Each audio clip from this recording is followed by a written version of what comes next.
السلام عليكم مشاهدينا الكرام مشاهدي القناة.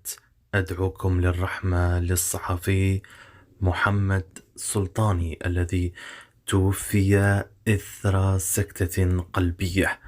مصادر من داخل قناة البلاد الجزائرية تقول أن الصحفي المخضرم الجزائري كان يزاول مهامه الصحفية بطريقة عادية وسليمة، وأنه كان في صحة جيدة قبل أن تداهمه هذه الحالة، وهي سكتة قلبية مفاجئة.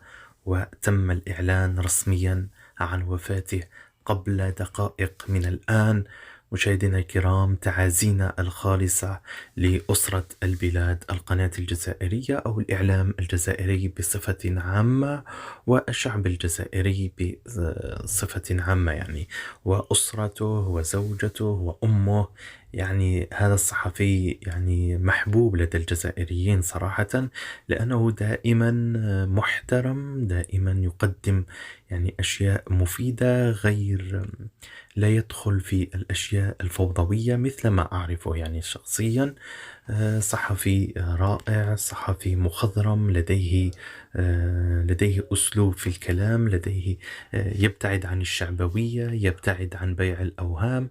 رأيناه كصحفي منتقد يعني، وصحفي يقدم برامج يعني تخص التراث الجزائري وتخص العقلية الجزائرية، يعني برامج حوارية، ويستضيف محللين وفنانين ومن جميع الطبقات.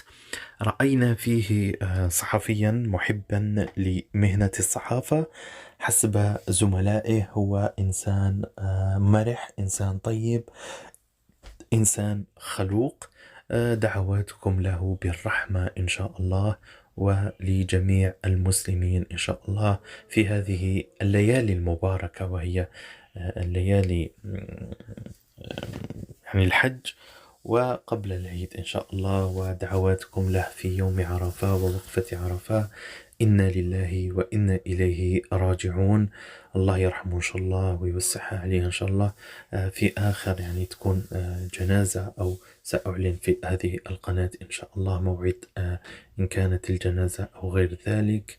سأحاول نقل يعني انطباعات من عائلته يعني قدر المستطاع. في أمان الله مشاهدينا الكرام، ودعواتكم.